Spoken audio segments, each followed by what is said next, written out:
Okay. Hello, everybody. Thank you for joining us today for our panel discussion, both here in Burnaby and online. In addition to our in-person audience here, we received over 100 RSVPs for virtual participation from 14 American states and 4 Canadian provinces, plus Japan, Australia, and Thailand. So we're really excited to have everybody join us. My name is Vicky Murakami-Tsuda. I'm the Digital Program Manager at the Japanese American National Museum, also known as JANM. We're excited to present this special program as part of JANM on the Go, our lively schedule of special exhibitions, public programs, family festivals, education programs, and more while we're renovating our pavilion building and reimagining a new core exhibition. It'll run through late 2026 when we celebrate the reopening of the museum. So if you're ever in Los Angeles after late 2026, please come and visit. Discover Nikkei is JANM's community-based website and international network that brings the museum's digital presence to a global audience with major support from the Nippon Foundation. On the website, we share articles daily by and about Nikkei around the world in 4 languages: English, Japanese, Spanish, and Portuguese. And last year, we recently started adding Google translations of our content when we don't have the original language available. Stories cover a wide array of topics and geographies from US and Canada to Brazil, Peru, Argentina, and Cuba, to Australia and Nikkei in Japan, so all over. There's also live history interviews, an online events calendar, and more. Earlier this year, we kicked off a celebration of the 20th anniversary of our website with a big festival with a full day full of activities honoring Nikkei family stories. In addition to the website, Discover Nikkei has been presenting public programs that further explore the Nikkei diaspora around the world. We've been presenting virtual international Nikkei programs over the past few years about topics such as Nikkei cultural identity, food, and Okinawan Asa.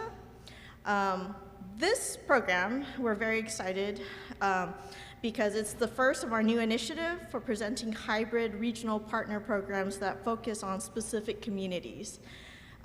Next year, we plan to be in Brazil as part of the biannual Copani Convention, with possible events being explored in Mexico and Peru over the next few years. We're very excited to partner with the Nikkei National Museum and Cultural Center, and who is a longtime partner of Discover Nikkei and Past Wrongs, Future Choices.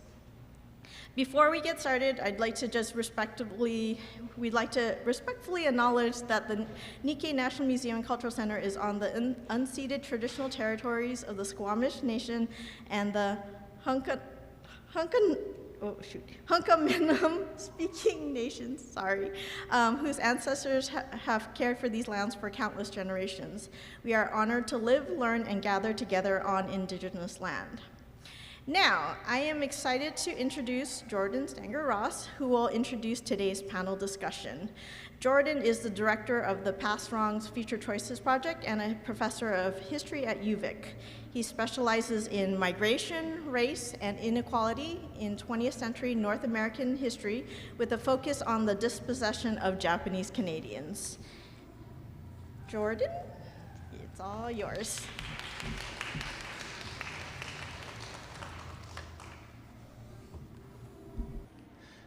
Thank you, and welcome everyone. Thank you to Vicky and to JANM and to Discover Nikkei for proposing an event and for being so excited about this one.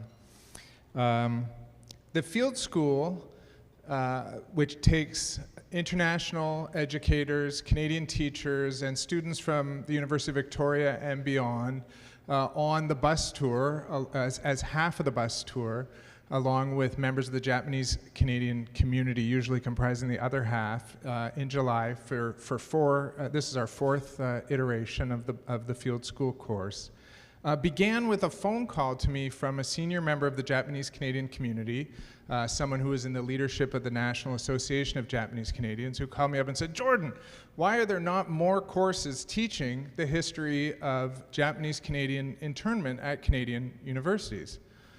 And so I said, I don't know, but maybe we can build one here at UVic. And I was very lucky to be able to connect at that point with Sherry here at the museum and to work together to propose some funding to support teachers and students in taking this bus tour and field trip experience. And so this year, I'm really excited to be doing that for the 4th time. I'm doing it with Vivian Wakabayashi-Rignerstadt, who's in the front row, and we'll wave her hand. There's Vivian. And Catherine Oikawa, who you'll meet as one of the panelists and also a past participant in the tour. The 3 of us are leading this mixed group of participants who will occupy half of the bus on our bus tour. The idea was to encourage teachers to have fluency in this history and comfort in teaching it within their classrooms, to support museum and other educators working outside of formal classrooms to teach this material as well, and to give our students a hands-on experiential learning, the opportunity to learn this history, both in the sites where it happened and in the company of the community most affected by that history. And it's been a real privilege to be able to do that over the last number of years. This panel reflects a new direction within our field school over the last couple of years that will continue forward, which is to internationalize our field school and to invite participants from countries that are participating in the Past Wrongs, Future Choices project, which is a project that links the history of Nikkei uprooting in Brazil, the United States, Australia, and Canada, and also in partnership with folks in Japan as well, scholars and museums there.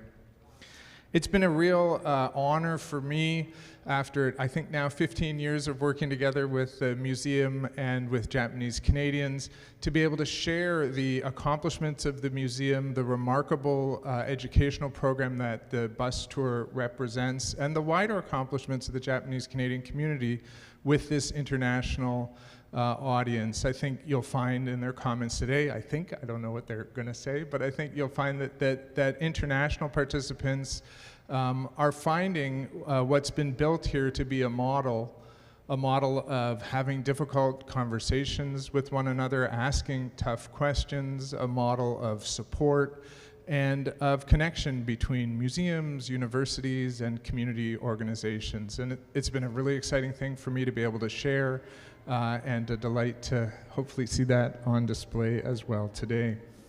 Chairing the panel today is a really valued member of the Past Wrongs, Future Choices project, a really crucial person in bridging all those different national histories, Professor Masumi Izumi, of Doshisha University, where she's a professor of North American Studies and the director of the American Studies program. She's a leader, as I said, within our project, doing events like these, also serving on our governance board and chairing our archives cluster, which brings together archival materials documenting the uprooting in those different countries that I've mentioned. She's also a wonderful scholar, the author of The Rise and Fall of America's Concentration Camp Law, as well as a major book that many of us, I think most of us were in the first session, who are here live at least, a book called The Japanese Canadian Movement in Japanese, which I only learned today won a major award as a contribution to Canadian history by a scholar residing outside of Canada, or working outside of Canada, and will soon be translated into English. Professor Izumi, it's my pleasure to hand the mic to you to chair the panel.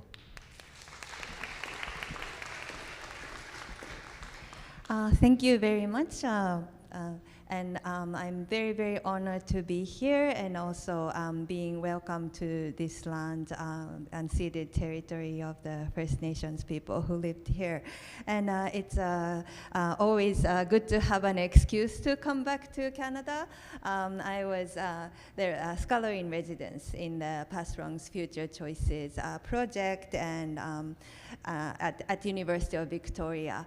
And it's always a precious time that I have reconnecting and with the Japanese Canadian community, people who I owe so much for writing my book, and also sort of like a very long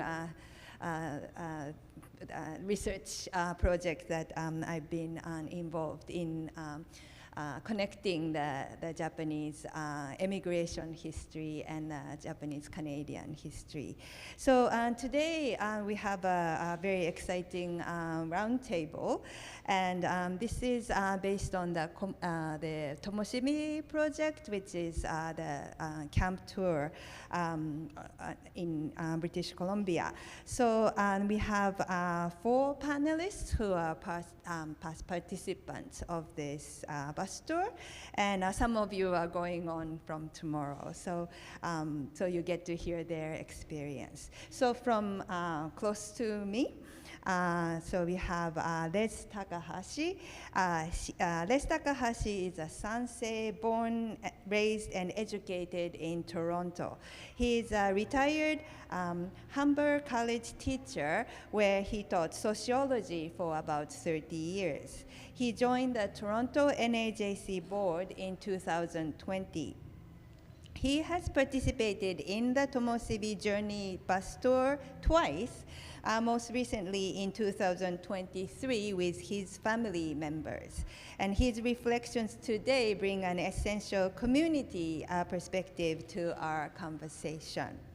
And next to Les, we have Dr. Emily Anderson, who is a curator at the Japanese American National Museum in Los Angeles. And she is currently developing an exhibit on food in Japanese American culture, and she can't help us stop talking about food. So, yeah. And she's also a scholar of religion and empire in Japan, so she knows more about Japanese history than I do, and has published on Christianity in Japan, the Japanese Empire, and Japanese immigrants before World War II. And she's participated in the Tomoshibi Journey bus tour in 2024 and brings an international museum-based educator's perspective to our discussion today. And the third speaker is Yuki Kawakami, and she is a creative producer, educator, and curator with a background in dance and performance. She currently works at the Art Gallery of New South Wales in Australia as a programs producer in education. And today, Yuki will offer reflections as an educator and a student, as she is currently undertaking a PhD in curatorial practice at Monash University in Melbourne, Australia. So Yuki participated in the Tomoshibi Journey bus tour in 2024. And last but not least, we have Catherine Oikawa. She has been an educator with the Durham District School Board in Ontario for over 15 years.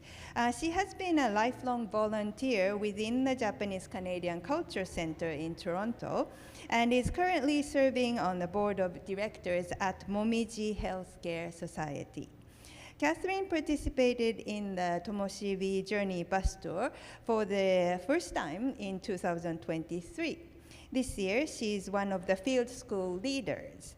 Her reflections today will highlight her experiences as a Canadian educator on the tour.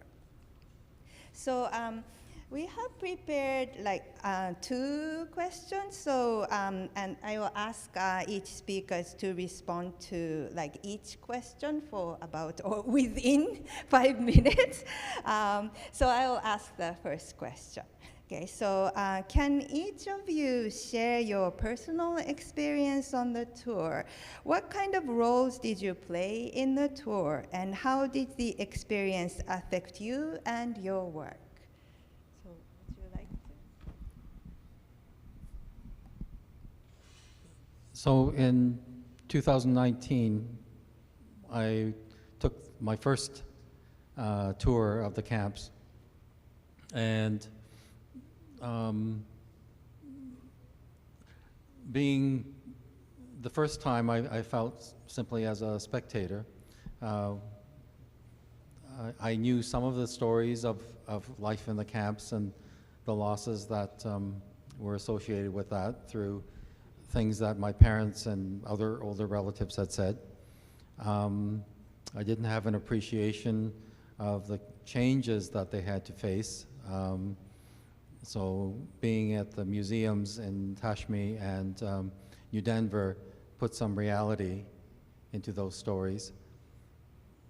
I wanted to share that experience with my kids, and coincidentally, one of my cousins, who's a very assertive person, was also taking her kids. We both have each a son and a daughter, and she encouraged me to join the same tour that she was on. So we had a kind of family group of 6 on the second tour, which was 2023. And that was different in that there were so many questions that came from my kids and my cousin's kids. We had at least one night in a bar, being the older people, well, actually just me, because my cousin had this habit of bailing out early. She had gone to bed, and there I was, answering whatever I knew about the family history of where people lived before the war, where our grandparents lived, what occupations they pursued. So that I actually found was enriching, the back and forth between the older and the younger generation. And that's actually my big takeaway from the second tour. You can speak.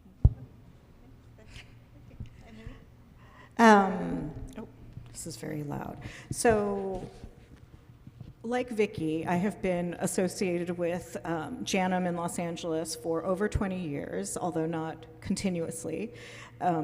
And so the American story is one that I'm very familiar with. My own family, I grew up in Japan, my mother is Japanese, so this is not part of my family's story, but I have somehow over the years ended up dedicating much of my professional life to learning the American part of this history and thinking about how to share it with the wider public.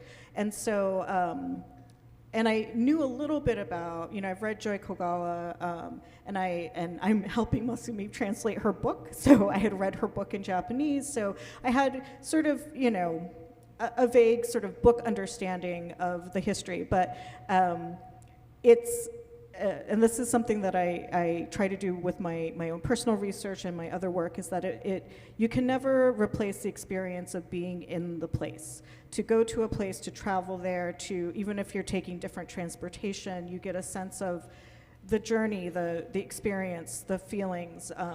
You connect emotionally more with the history that you may have read about. And so, as someone who is very familiar with the American story, I've been to not all of the pilgrimages, but to quite a lot of the US pilgrimages, and the US camp context is quite different.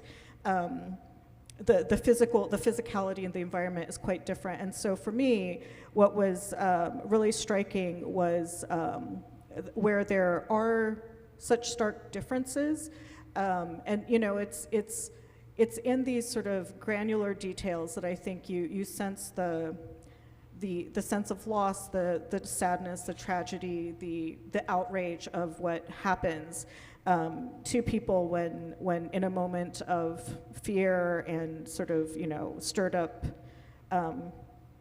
paranoia about what's happening in the world. And so it was a very and also I've said this in the other place, but I'll say it again. There's also things that are very similar, which was also really interesting. That food is a very prominent part of the experience. You spend hours on the bus, and food just materializes.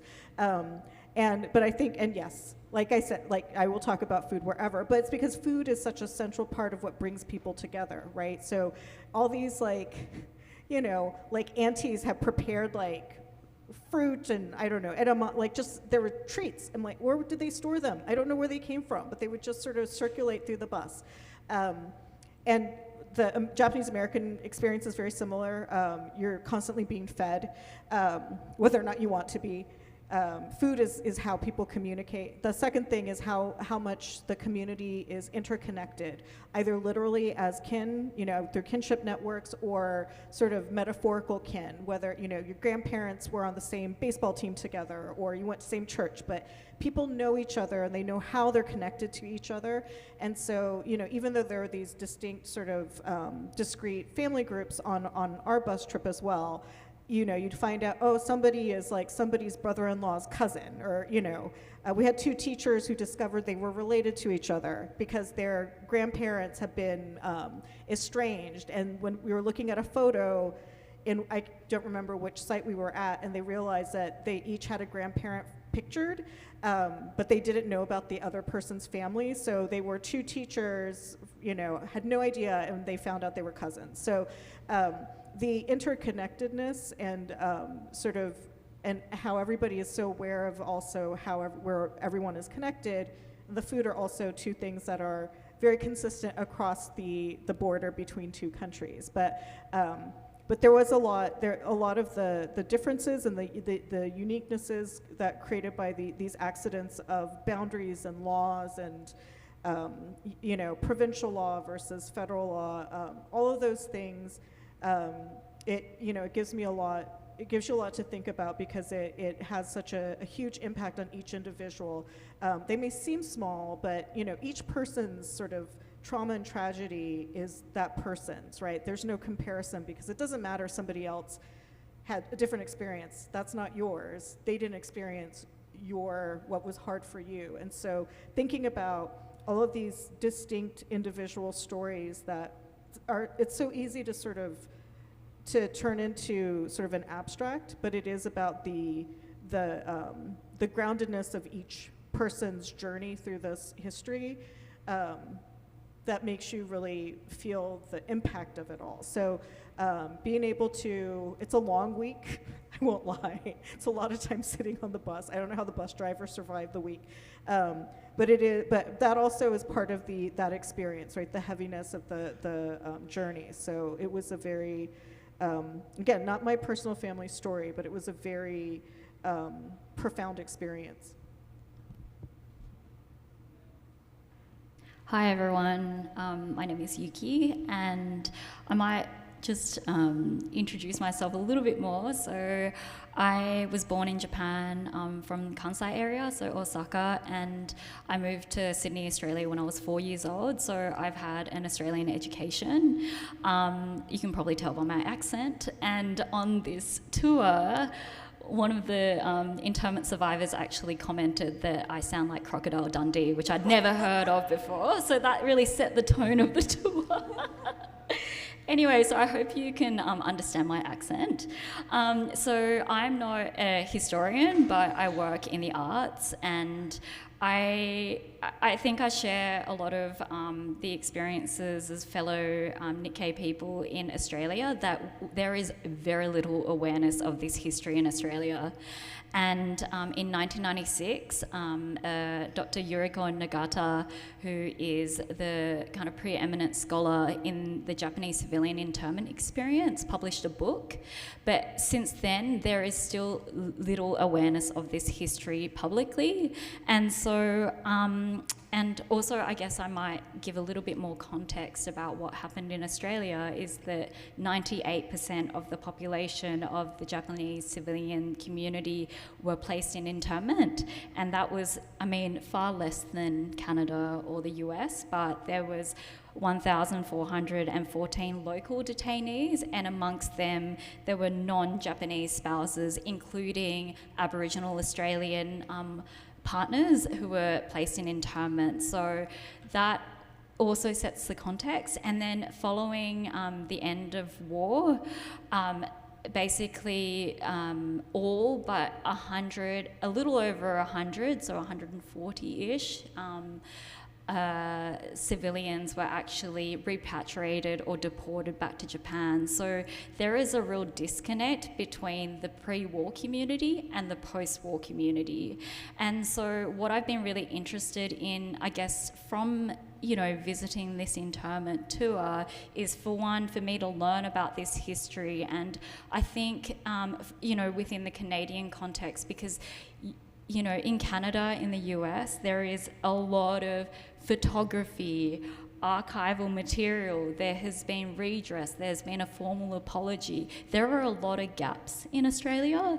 And just thinking about, I think that there might be about 50-ish people, 50, 60 people in this room, and think double this number of people left in the whole of Australia. How were they able to, even advocate for themselves? How were they even able to, connect with community, because they were completely dispersed across Australia?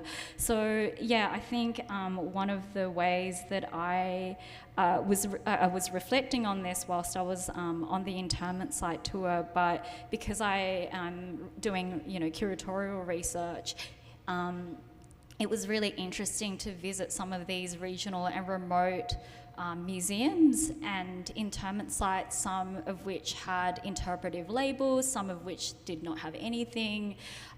Some were run by non-Japanese, locals, and it just made me really think about how the community, so the Japanese Canadian community, plus institutions like the Japanese Canadian Cultural Centre, staff, academics, like that whole kind of support network in telling that story has really, grounded and centered the voices of the Japanese Canadian civilians in such a different way to what it is in Australia, which actually, I think, I haven't visited all the sites yet, but hopefully by the end of this year I will be able to. But honestly, there's maybe about 2 paragraphs written about the Japanese civilian experience. So from here, we've got a lot of work to do, but I feel that perhaps to fill those kind of gaps, the missing information, I think we as a community, plus myself, in my position working with artists as well as arts workers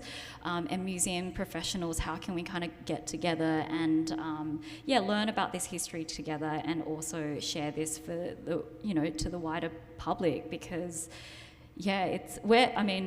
honestly, we're very far behind, but there's a lot of inspiration that we're taking from the Canadian and the American communities. So, yeah. Hi there. Oh, it is loud. My name is Catherine Oikawa. I am a 4th generation, so Yonsei, on both my mother's side and my father's side. And, I came across this tour strictly as a teacher. I thought, maybe it's kind of good that I'm Japanese Canadian, but really I applied because I was at that time more comfortable with my educator's hat on. I felt very confident in my skills, and this tour was really special because it kind of changed a lot of what I do now, and I'll tell you a little bit about that. So being 4th generation, I didn't know an awful lot about my family's history, Japanese Canadian history. I heard some of the different places. I've heard about Lemon Creek. I heard about some of the stories. I wasn't sure if the stories that were told by my grandparents or my great aunts and uncles, if that was pre-war, post-war, like when was that? But I also understood at a very young age that you don't always ask. So because we didn't want to upset anybody, we didn't know how people felt, and we just wanted to make sure that everyone was okay. So at a very young age, I learned sometimes you listen very, very carefully, you take in the story, but you're very careful on what you ask, when you ask, and how you ask. So coming into the tour, I knew very little history, and I felt very vulnerable because when you look at me, you can see that I'm Japanese Canadian. and many would assume that I knew a lot more, but I didn't. I've never spoken Japanese in my life. Duolingo is my teacher. And so there was a little bit of vulnerability that I entered the tour with, and I wasn't sure how that was going to go. But very early on, I learned, even in introducing myself, there was that automatic connection of like, who are you related to? Oh, so then if you're Catherine Oikawa, which Oikawas is that? Who are your parents? And so understanding that, kind of identifying who my parents are and were, helped to ground me, and also find the connection, because everyone is connected in some way. And at first I was nervous. I was like, is that good that I'm Linda and Steve's daughter, or is like, what does that mean? But there was also a sense of community that came out of that. The tour for me it felt like a gift in a way, because being on the bus with students that knew a whole bunch of history that I didn't know, a professor that did all of this research that I didn't know, and with community members that felt like family instantly. I felt like some of the questions that I might have, that I would have wanted to ask my grandparents when they were around, but wasn't brave enough to, I could. And being in that setting allowed that open discussion. So at first, when Mike was saying, make sure that you sit beside somebody different each day, the introvert me was like, oh my goodness, I really am not sure if I want to do that. But it turned into something that was very special, because I was able to learn through the stories and connect that to the historical facts, and start to make sense of what all of this was and what it also meant to me. And so by the end of the tour, what I entered as an educator and was looking for, how am I going to take this, to teach my students, or, what is this going to look like in the classroom? It actually became something more than that. It was a lot about, who am I as a fourth generation Japanese Canadian teacher, and what does that mean? So, learning through, all of the participants was really special, and I'm excited to be able to encourage that and bring that, forward this year as well, in a leadership position. Thank you very much. Yes, and since let's only use 2 minutes out of his 3 minutes, I would like to ask a little bit more, especially as a generation who directly had like a very close interaction with the people who actually went to the camps and also lived the pre-war history. So if you could share a little bit, if like you heard about pre-war time from your parents or your camp time, what you knew before you came to this tour? Before I came on this trip, just to participate here, in preparation, my wife was talking to friends about how I was getting ready. And she referred to this trip as Les is going to the land of his people, BC. And that's because my father used to be very nostalgic in his remembrances of his pre-war life in British Columbia. He was born in 1925, so he was a teenager when the uprooting occurred.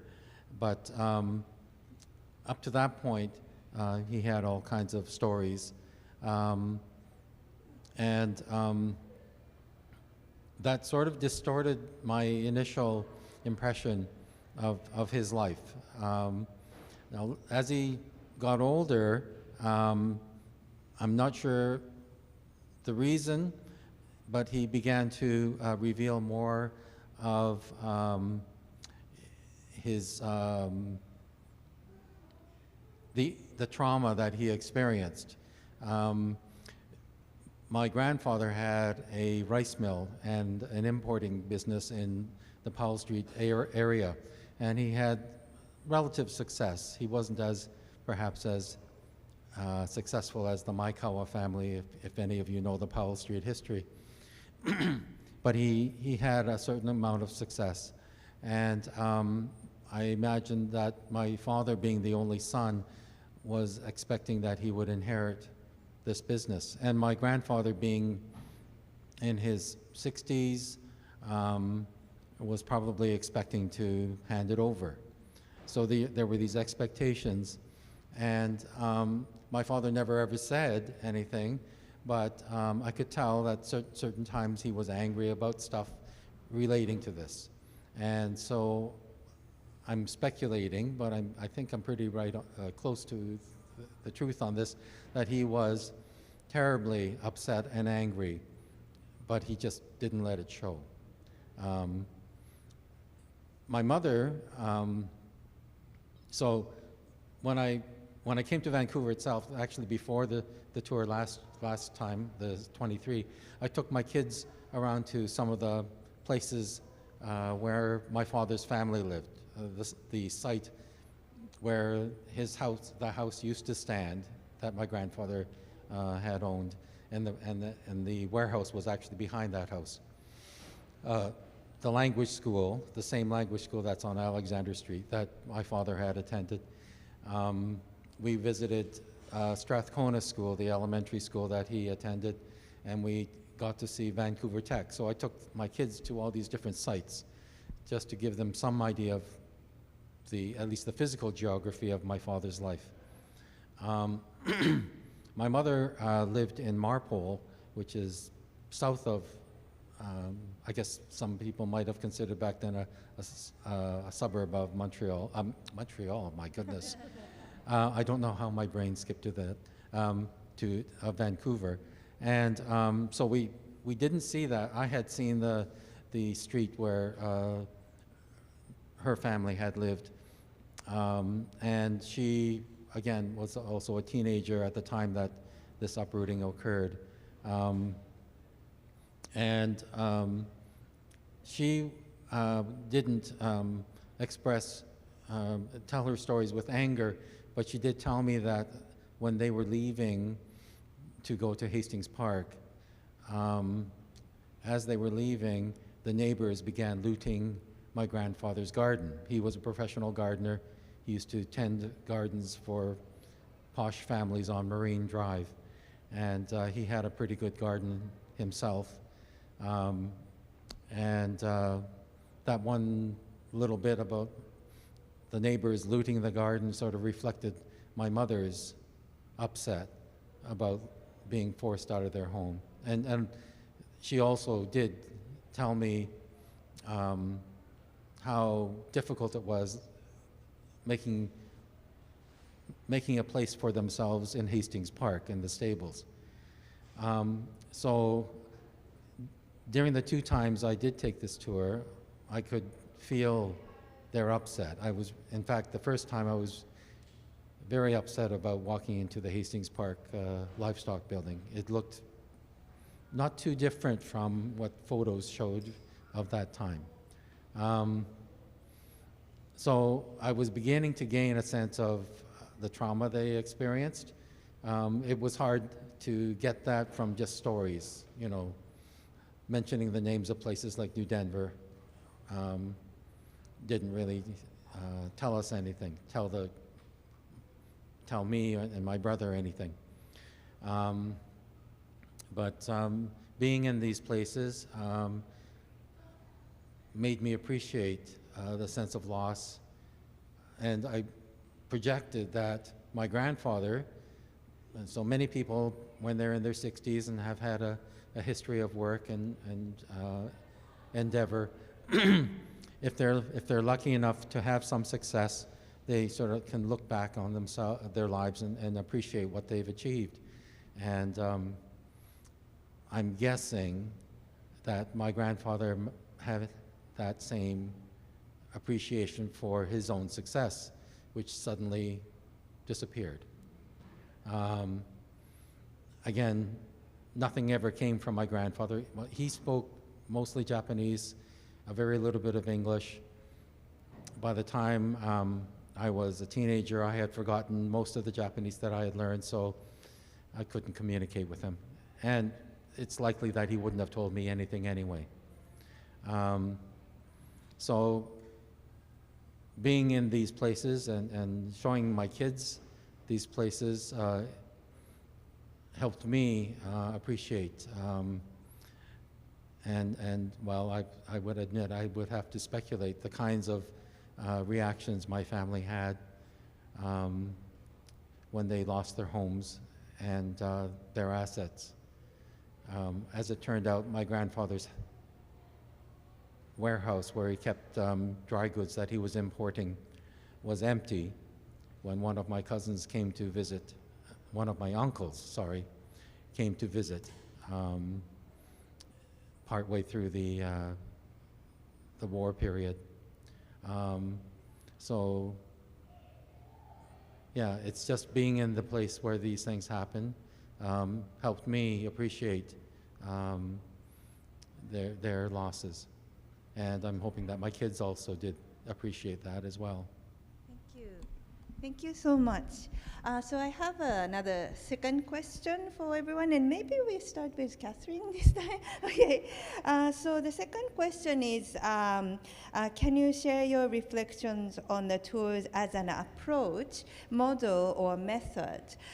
Do you think you can apply it to other settings, for example, in your location outside British Columbia, or like in another country or other countries, and also in other like professional avenues or community settings? Sure. Okay, so just to when I thought about this question, I did have to reflect a little bit about, what it was like growing up. And my family, my parents were very conscious of like making sure that we are connected to the Japanese Canadian community in Toronto. And so of course I learned odori lessons, or I went to them. I don't know if I was any good. I also, attended all of the Haru Matsuri and like the Natsu Matsuri, like did bon odori, all of those things. And at the time it felt a little bit like a chore, I was like, okay, why do I have to do these things? My friends at school don't necessarily do these things. So I did, because I was very good at listening, and I did what I was told. But it made me think of my connection to the Japanese community and how that was purposeful on my parents' part. And so throughout my childhood, it felt like they were always weaving this sense of community into our experiences for my siblings and myself. And through the tour, that confirmed my understanding and the importance of community. And it went beyond just Toronto. It went beyond the Japanese Canadian Cultural Center. And I realized, oh my goodness, this has the same feeling. And you have the same connection. And you made that connection with other Japanese Canadians, but to be honest, also anybody who was willing to learn. And it felt like the community was expanding, rapidly with the new people that you were meeting. And I think that was important because as we were going through to the different sites, and we would see the different things at the smaller museums at Tashmi, but all of a sudden I remember there was one where I saw, it looked like a cushion that was made out of the fabric rice bags. And I just like, it kind of jolted me, and I was like, holy, I know what those are, and it just reminded me of like some objects that are in my parents' house that I realized like they hold stories. They were not just, the wooden crate that happened, that kind of doubled as a side table that my parents, like I knew it was from the time of internment, but I didn't ask much more because, when you're young, you don't. But I knew that, and then all of a sudden, all of these objects that seemed very ordinary, I realized has like a bigger story behind them. And I think, like, you know, coming to that realization occurred because I was in these places, as Les was saying, and then having those experiences and not just seeing those objects, but like feeling something. I don't know exactly what it was that I felt, but I was like, whoa, okay, this is changing. And so my biggest takeaway was, like, through all of those, you know, experiential, like, experiences and learning and, you know, collecting the facts and starting to finally understand what is my history, what's my family's history, I learned the importance of learning in community from the community, and, you know, and having the patience and the understanding to that, and how important that is. And as an educator, you know, I was like, okay, so what does this mean now? And for me, as a teacher, it's helped me to understand that learning occurs beyond just the four walls of a classroom. And since the tour, I've been wanting to try and bring, like, that community learning or learning to the community in different ways, through the cultural center, through, you know, different types of experiences. So that was my big takeaway, is that, you know, learn when you're in the moment, be brave enough to ask the questions, learn from the community, but at the same time, turn this another way and hope to give back to that community that raised me as well. I also share like that similar experience of how important it is to visit these sites as a community and listen, you know, that deep listening. And when Sherry introduced, you know, the sort of the core of the tour as, you know, that it's guided by trauma-informed practices. And I really felt that when I was on it. And I guess going back to Australia, I thought, okay, so what is the foundation of this? Okay, it's about building community. So on a much kind of smaller scale in Sydney, where I'm based, I started by actually reaching out to every single artist and creative that I could find or could get in contact with Japanese heritage, to actually bring them all together just as a social event to build community. Because actually the feedback that I got was I'd never knew that there were people like me. I didn't know about this history, and it was really an opportunity to informally talk about, okay, what does it mean to be Japanese Australian today?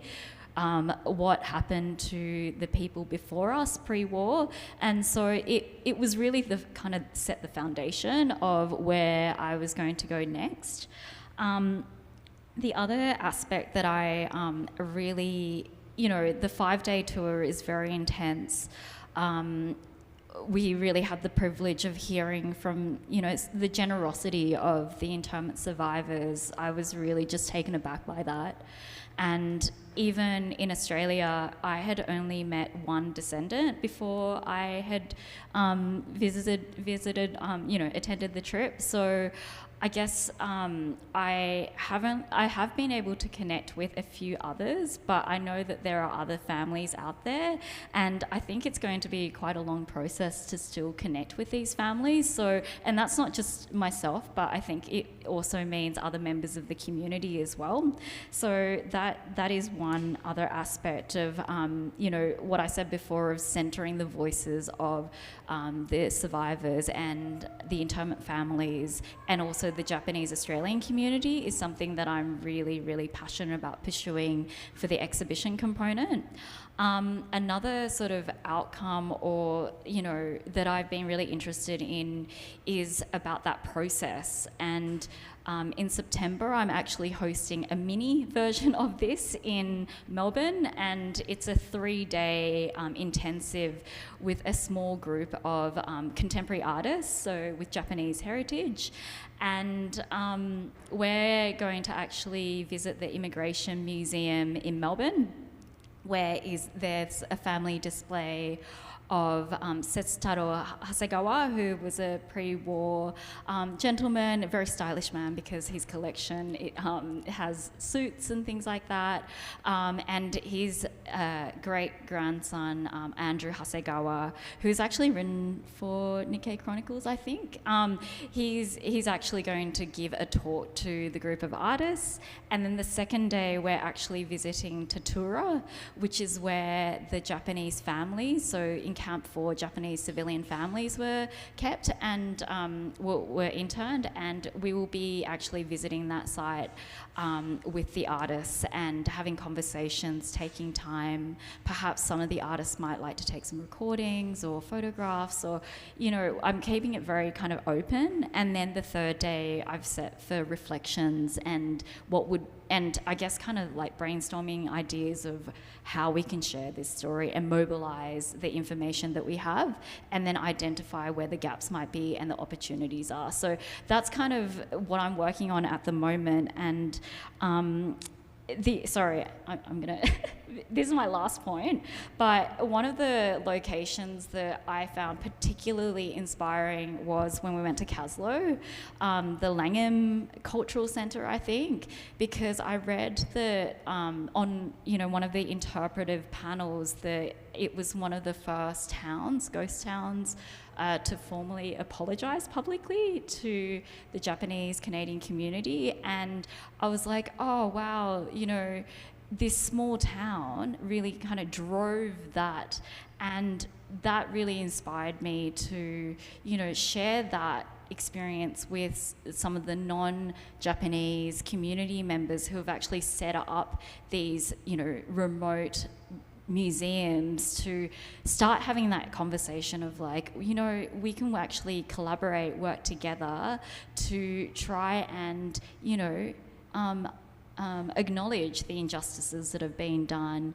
And it's still the very, very start of this, but I really hope that these conversations, connections, building community, all of those combined will generate change within Australia. So that's where I'm placed at the moment.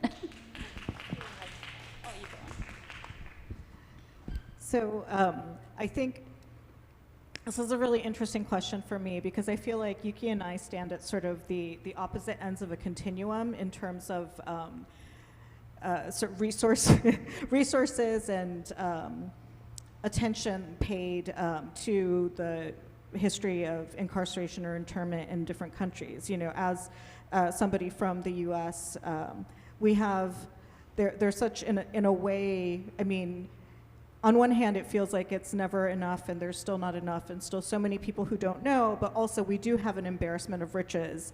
When you can compare the U.S., the number of museums and facilities and archives and websites and grants and pilgrimages. But one thing I will say that is especially really profound and unique and special about the Tomoshibi bus tour as a model and as a method is that the the restricted geography of the placement of these sites, right? I mean, Canada is an enormous country, and yet where Japanese Canadians were interned was in quite a limited area. And so you can actually reach these places within a week. I can't even imagine trying to attempt this in the United States, just because the location of the US facilities was so, they go as east as Arkansas. It's not quite to the East Coast, but quite close. And then, as south, Arizona all the way to Wyoming. And so it's just not practical or feasible to drive from location to location. And also each site housed on average 10,000 people. So it's just sort of it's a very different kind of experience. So trying to, connect these dots and see what each different place, it's a multi-year project of going to different pilgrimages there's a pilgrimage in most places, but you have to go to different ones. And each place, basically, if you went to the Heart Mountain, Wyoming one, every single plane going into Cody, Wyoming was filled with Japanese Americans. It's like we descended upon Cody, Wyoming for like 2 days, and then we left again. I ran into David Ono in the Salt Lake City airport. It's like, oh, are you on my flight? Okay. So it's just, it sort of overwhelms each location because thousands of people will go. And so there is something, and it's one of these accidents of location and environment, but what does make the Tomoshibi tour incredibly unique is that it is a long week and it is very intense, but it is possible to go from Hastings Park, and head further and further east and visit very different sites and experience what these different, not only housing conditions, but the local climates. Some of these places, just how cold places would get and how shabby the house, to feel that physicality and to see. There's such a. I was raised by somebody who was in love. My dad grew up in Utah, so loved the Rocky Mountains. So I was just constantly like, the mountains are so beautiful. And then you think about, I have the same reaction being at Manzanar, where you have Mount Whitney and the Sierra Nevadas, and it's so beautiful. And yet, when you think about there's such a deep kind of a cruel irony, right, about the landscape and how beautiful, and yet to live there in the kinds of conditions is not beautiful at all. It's quite cruel. So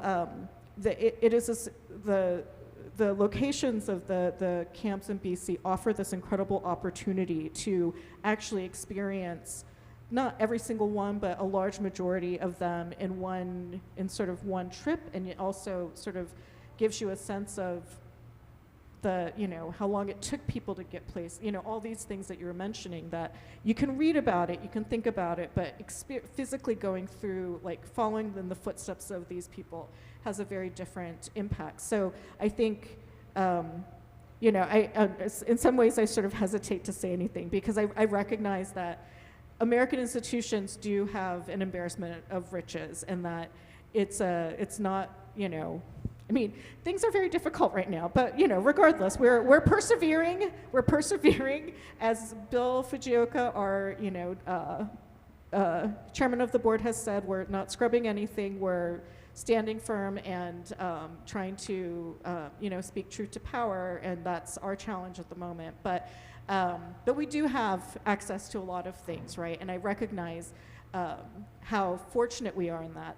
But I do think there's something very uniquely special about the bus trip model that can only happen here.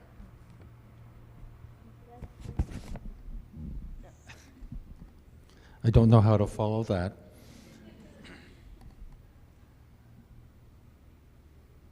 I need a minute to think about something.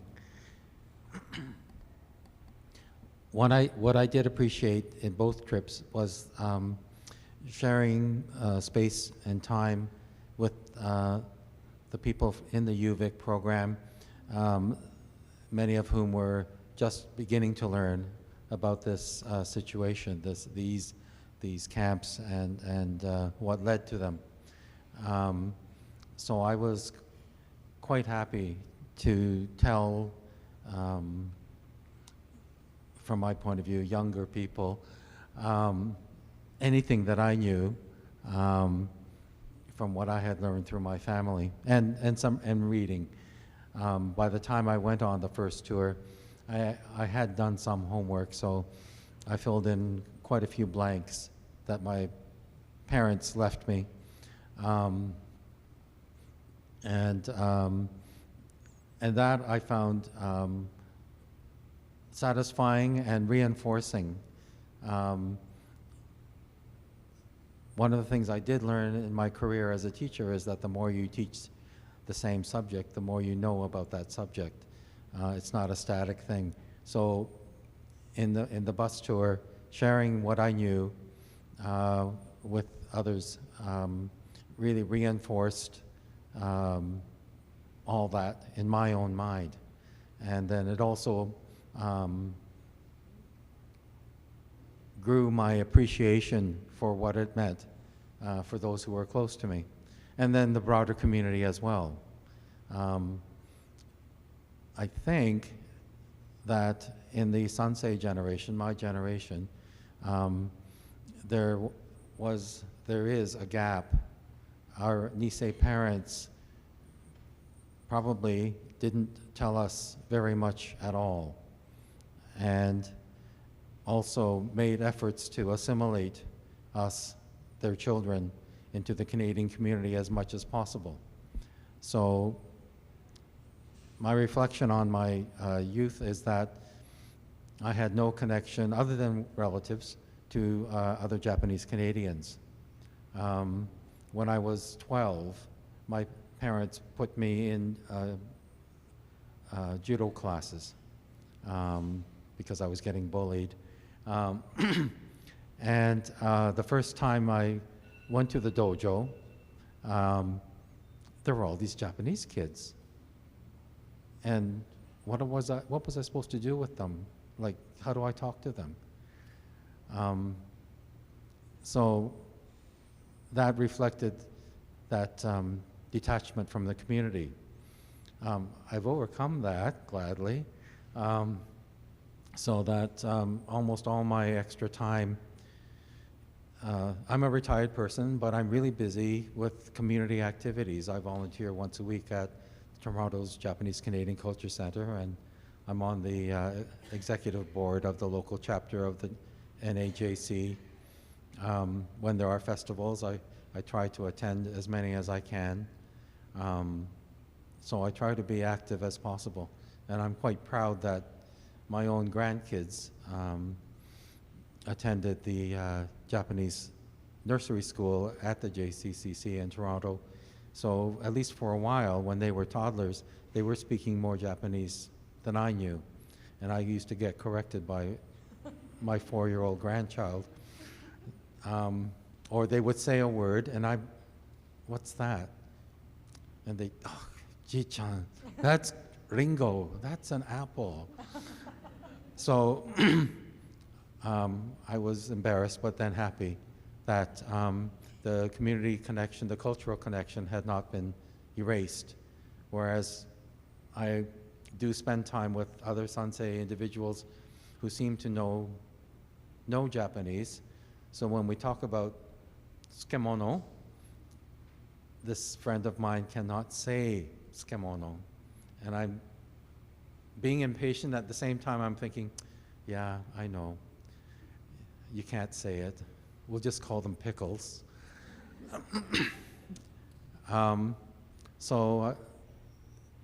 This experience in the tour certainly is part of my reinforcing of my connection to the JC community that for a good part of my childhood at least seemed to be lost. Thank you. Thank you. So I think we will open up for Q&A. Does anybody have a question, comment, and anything from the internet, online connection?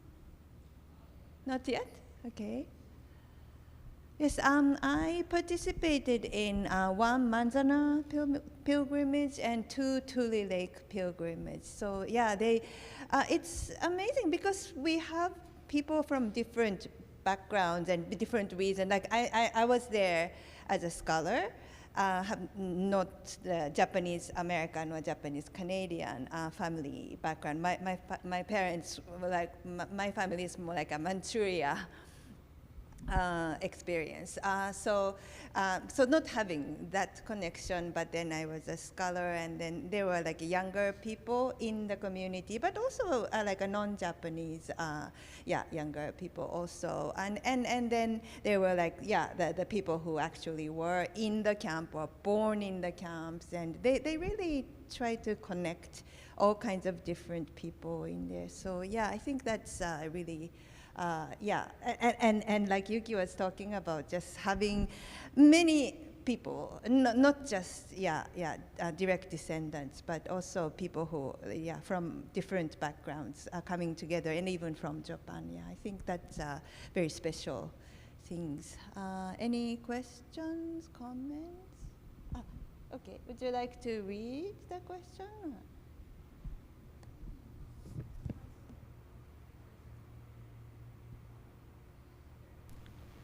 Check, check. Okay, good.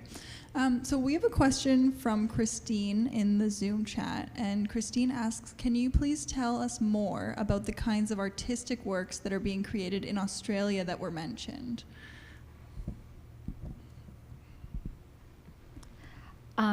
So as part of my project, the artistic work will be created following this the workshop that I'm hosting in September, but I might acknowledge the work that artist Mayu Kanamori has done over a couple of decades, where she's worked a lot with the Aboriginal Australian Japanese community in Broome, which is in Western Australia, so it's the far northern kind of point of Western Australia. And she's done some photographic work. She's also done a performance which is actually paying respect to the ancestors. So there are cemeteries, Japanese cemeteries in Broome and Darwin, and also on Thursday Island, where a lot of the Japanese communities were, because they worked as pearl divers or in the sugarcane industry as well. And she actually coordinated for Japanese koto musicians and also sound artists and also a Japanese dancer to actually perform with the permission of the local community and the families as well, to perform and pay respect to the elders and the ancestors within that, like at the cemetery. So that project happened, I'm not sure the exact dates, but Mayu Kanamori's work, if you Google her, then there's a lot of information about her practice. There is also Alicia Ray, who is a contemporary artist who is based in Brisbane, who has been sort of exploring the history of Japanese Australian migration through the traditional art of paper cutting, so kirie, and her work can also be accessed online as well. I don't want to speak to each of those artists' practice, but it is, I guess, these artists, they might not have those family ties or connections to the histories as such, but there is definitely a growing number of artists who are really interested in responding to and also kind of interrogating the broader kind of, the policies that have really impacted marginalised and minority communities, not just the Japanese, but other communities in Australia. So yeah. Thank you. Any questions from the floor?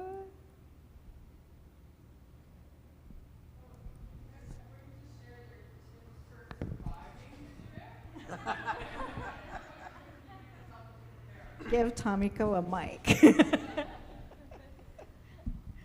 Tips for surviving? Take snacks. Some of the distances do seem long.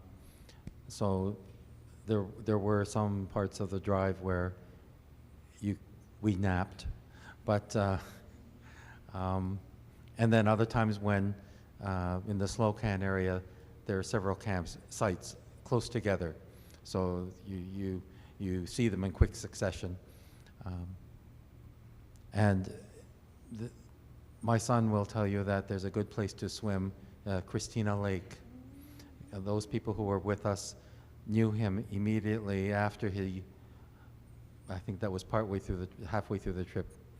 He dove into the water and everybody looked, who's that? So he enjoyed the water. And there's a couple of lakes, New Denver's by a lake. So I don't think you actually get time to swim. It's not like, okay, it's swim time. But there is some unstructured time, so you have time to explore and talk to others in unstructured situations.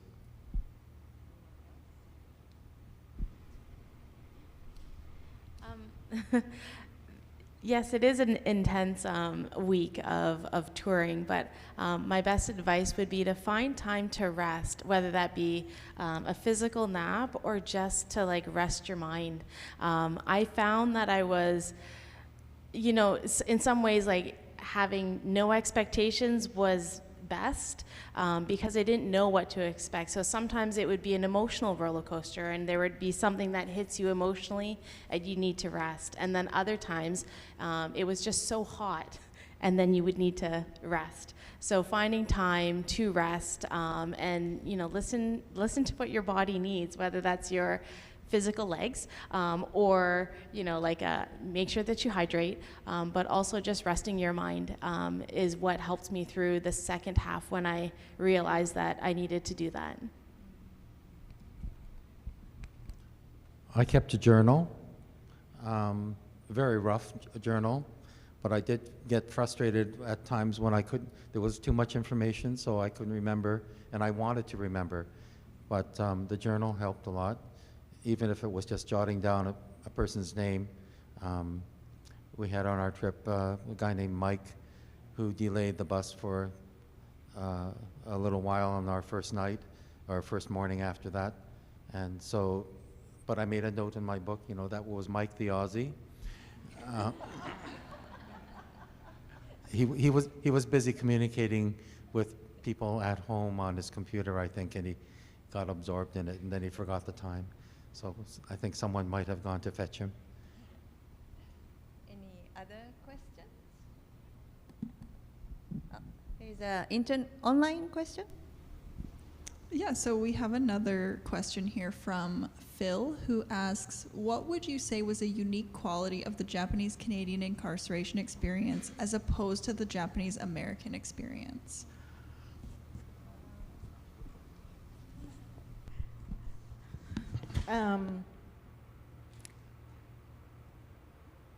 So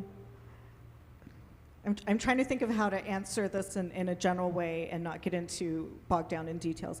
I think there's two distinct, and again, you know, I mentioned sort of what I did before about how each person's sort of trauma or experience is their own. So it doesn't really help to compare on one hand. Because I was asked actually quite a lot, like, which do you think was worse? I'm like, I think for the person who went through it, theirs was the worst because that was worse for them, so it doesn't make them feel better if you say somebody else had a worse experience, if that makes sense. But I do think there's two sort of structural things that are quite distinct.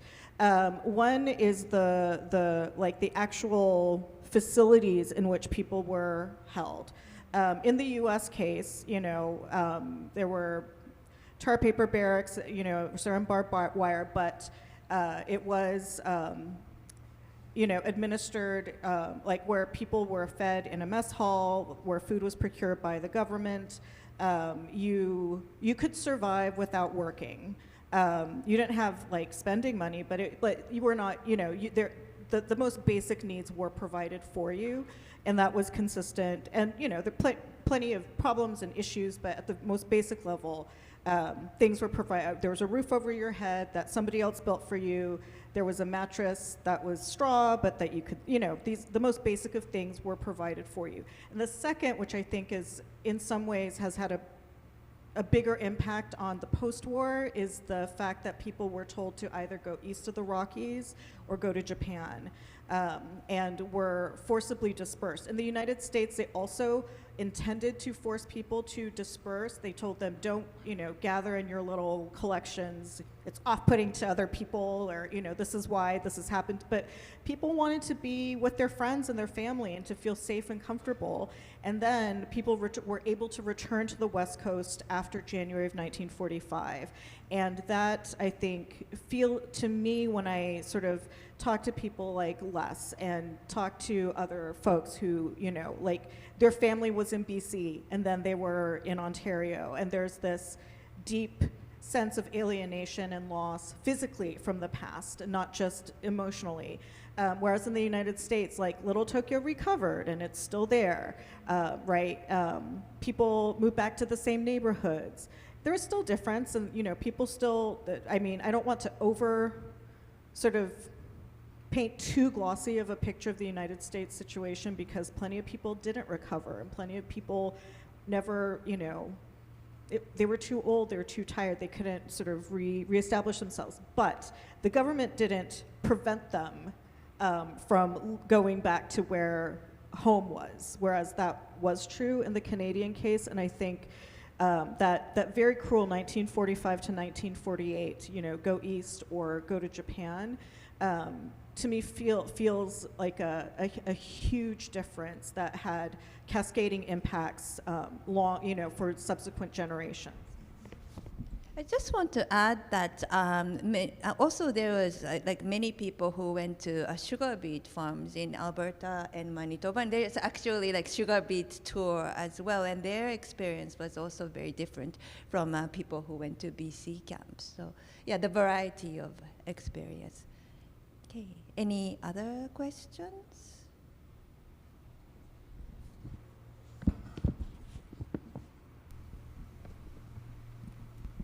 Question or an observation.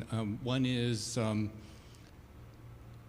I've known of this existence of the bus tours for 30 years or whatever, but I've never been able to get time off during the summer, so I've never participated on the tour itself. I have made trips to New Denver, and I've seen the museum there, and that's closest, I think, to what the U.S. experience was, in that there are tar paper shacks, and Tashmi also was like that. My family went, or grandma, a single mom with 5 kids, went to Greenwood. Grandpa was stuck in Angler, and Angler is in one place I'd like to go see, but I don't think anything exists there anymore. But along with this, the other thing I'd like to do is go up north where my grandpa used to go fishing. So as a young man in his 20s, summertime was up in the Nass Valley.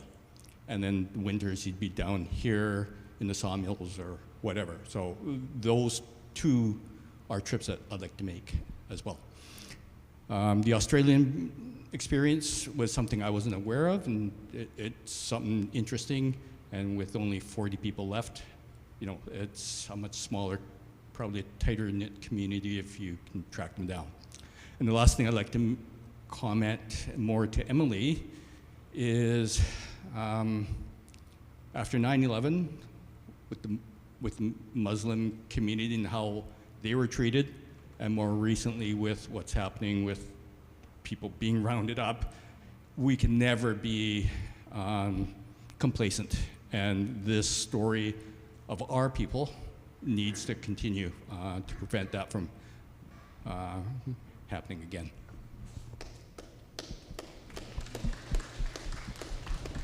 I want to add about the Australian camp experience. Christine Piper wrote a novel called After Darkness, and that tells the story of the camps in Australia.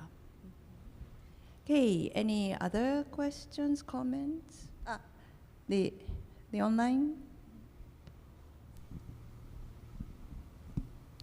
Okay, so we have one more question from the Zoom chat here from Ava, who is essentially asking what was the most surprising element of the tour when you were going to all these sites of former internment? Was there anything that was really surprising? Did it look or feel like what you thought or what you were expecting? There were a couple of surprises.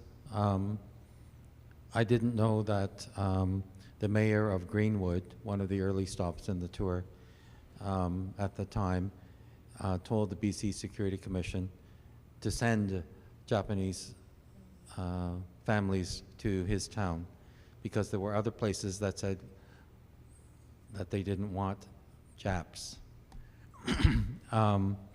Now, he had ulterior motives. His town was becoming a ghost town, and he repopulated it, and it brought back economic activity. But also then, I think families felt, at least having lost something, they felt that Greenwood was welcoming them. So a lot of, his name is Chuck, who gives the tour at Greenwood, talks about how they turned that life into a positive thing, and many families remained there at Greenwood after the war. In fact, when the Get Out of BC order came, the same mayors said, no, we want to keep them. So there were places where at least the JC families were welcomed. There was one situation, and at the moment that we faced it on our tour, we were upset that the person who was our local host and tour guide made it sound like Japanese Canadian families were on vacation because they were being settled in this hospitable environment where there was a nice lake and the forest was healthy and life looked so cheery. And those of us in our group were looking at each other like, what is this? But I think that perhaps the person who was giving us this tour had been only recruited really quickly and was told maybe very little in what information she could give us. So perhaps with a little more background information for the tour guide, it would have been different. But at the moment, nobody shouted out, "That's a lie!" But some of us were unhappy with that particular experience. It was a surprise.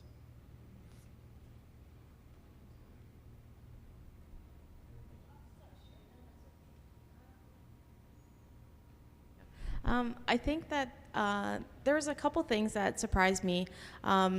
Again, I didn't really know what to expect, but at some of the sites, I really appreciated that there were some replicas of, what the conditions would have been like. But at the same time, at some of the sites, I was shocked that it felt like you had to imagine what that was. And as a mother of young children that are now gosei, like, my goodness, I did think, well, how am I going to make sure that they understand their family history? So the surprising part was amazing that the history exists, but as an educator, I was like, my question to myself was, how can we make sure that this continues and that this is preserved, and how do we teach and start to have these conversations so that their questions that they will eventually come to can be answered. And the other thing that surprised me was that a lot of my questions that I have about my family, their history, and also Japanese Canadian history, a lot of that came after there was time for me to digest everything that I learned. And again, that's where community was really important, knowing that, okay, I don't even know what my questions are, but now that I have formulated them, it was nice to know that I could go to other community members because some of my great aunts or my grandparents have passed. So although it feels like time is running out, at the same time, there's comfort knowing that you don't have to necessarily go to your direct relative to find the answer or to find some information.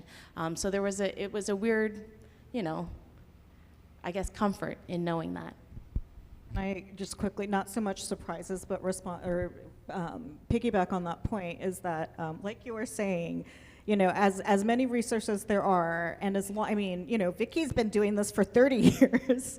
I've been doing it off and on for 26, and there have been times in my life where I'm like, surely everybody has heard about this by now.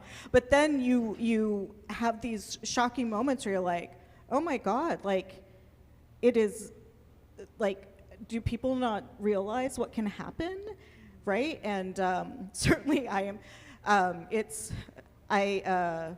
ordered a cake and ate a cake the whole day after the U.S. election. That's sort of where I've been at. But I think so. This question of the anxiety and the concern, like, I mean, there were times I'm like, people aren't going to forget this history. And now I realize, like, the young people now, their grandparents didn't live through World War II. The Cold War is something they don't know. Just time has passed and it doesn't feel real. And so the charge that we have, that whether it's through the bus tour or the lessons we take from it or from institutions like this one and my own, is how do we continue to keep this this history, this story, these experiences not only alive, but continue to think about how do we keep it relevant for each new generation? How do we think about the ways that will help people connect with them the best? Because these are human stories about human people, and we need to continue to remind people that there are actual real people who are impacted when we as a society, community, governments fail, those who are vulnerable amongst us. So we hope that institutions like ours will make sure that your kids will always be able to learn this and that their kids will have a place to learn. But yeah, it is you feel a sense of real responsibility.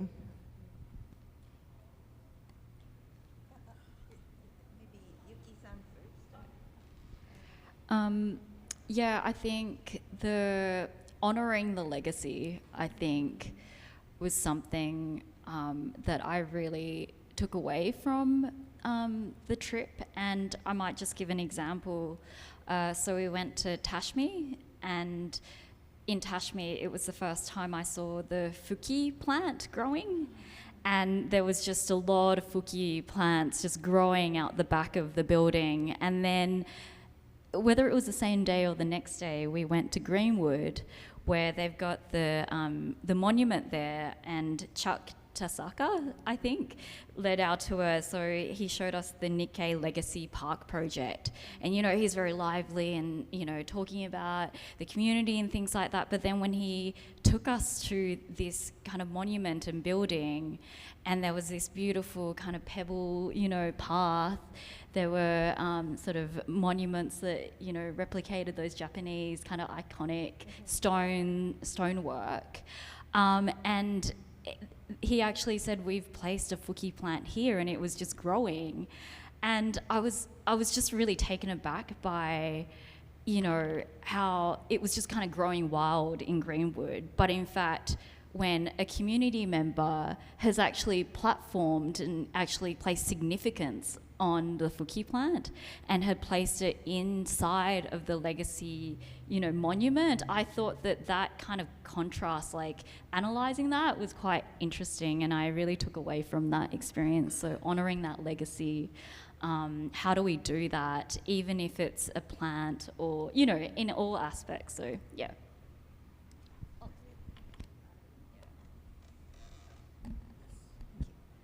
Thank you. We have 3 minutes left. Is there any question from the floor or?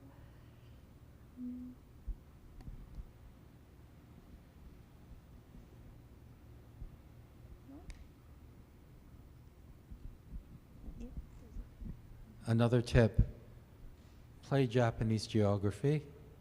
When you meet someone who has a JC or any general Nikkei background, tell them your family's story and then ask them their family story. Because there are many times when, another surprise that you find that you're connected to someone.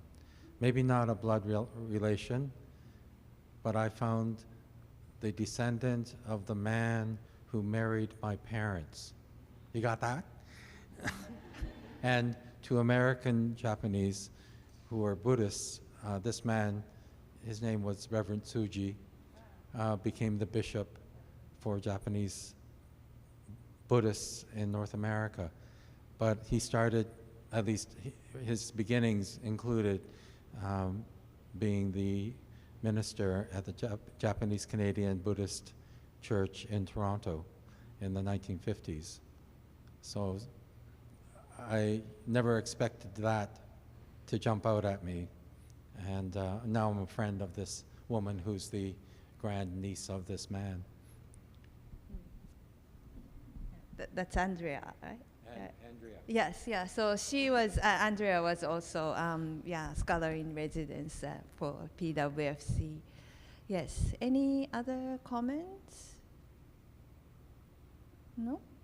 Okay, so yeah, we are right on time. So yes, thank you so much for sharing your experience, and also thank you for the comments. And yes, the point that I think when the government is trying to erase Mandana, for example, like wipe out or other places, monuments, that means that that's important, right? That we have to like really actively try to not just preserve, but yeah, get stories and also pass the story on.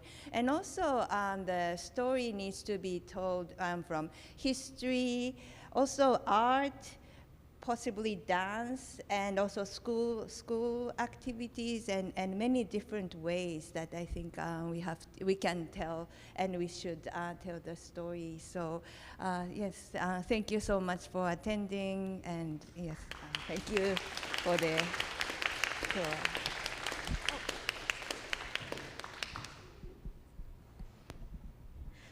Let's give a round of applause, one more time, for all our panelists today. Just a few words in closing. Thank you very much to Masumi for coming all the way from Japan to moderate our panel today. And to Les, Emily, Yuki, and Catherine for sharing your stories as part of this program. I think you've expanded our understanding and knowledge of Nikkei World War II incarceration in not only Canada, but the US and Australia. I'd like to thank also to the Nikkei National Museum and Cultural Center for hosting the program today, and to Past Wrongs, Future Choices for being a wonderful partner in helping us like organize all of this to share the stories with our global audience. Thank you to our volunteers who helped us today in all the various aspects. And special thanks to Letitia Johnson, who coordinated the many, many, many details for organizing today's events. We will be sharing the recording of this program and our earlier in-person only book talk with Masumi and Emily on Discover Nikkei's YouTube channel soon. So subscribe to our YouTube channel and, to get notified, or you can sign up for our Discover Nikkei's email list, or follow us on social media. Discover Nikkei is always seeking more stories to share. So please submit your own stories to share on our site.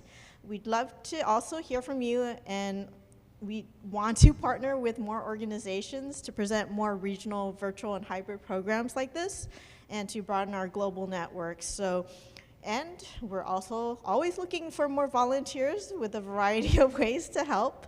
You can contact us at editor@discovernikkei.org. Thank you very much to everyone for joining us here today, both in person and virtually. And for those of you who are here in person, there's still more food left from the reception in the back. As my mother always said to me growing up, and still to this day, it's mottai to waste food. So please help us by helping yourself. I will also be around afterwards for a while, so if you're interested in learning more about Discover Nikkei and how you can share your family and community stories, please come talk to me. Thank you very much.